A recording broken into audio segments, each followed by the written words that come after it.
Nagalang dapit sa Dakban Sugbo na ginahanglan sa mga rescue o drilling team sa aron mahawanan gikan sa nangatumba nga poste sa kuryente o mga punuan sa mga kahoy. Siluan Mirondina sa report.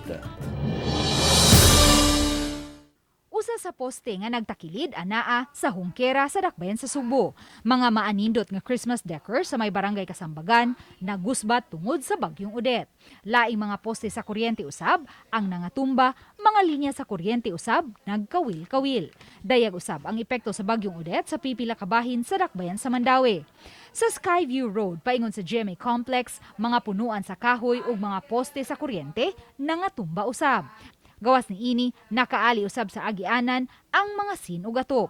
Ang nakaali mao'y hinungdan nga naglisod ang mga kawani sa GMA Cebu Regional TV sa pagsud ug gawas sa GMA Complex. Subay ni ini, voluntaryong mipahigayon sa clearing operation ang mga sakop sa 701st Community Defense Center, 7th Regional Community Defense Group Army Reserve Command sa Philippine Army sa Skyview Road. Apan ilang giangkon nga limitado ra ang ilang matabang tungod kay sagad kanila igo ra man moabag sa mga rescue o clearing operations. Lakip sa ilang gikuha mao ang mga punuan sa kahoy nga nangaluka.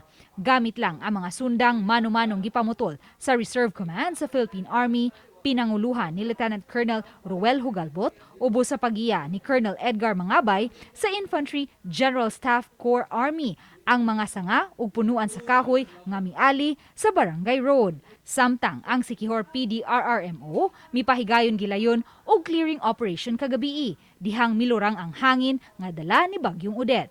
Uban ni Marlon Melgazo, Luan Mirondina, Balitang Bisda.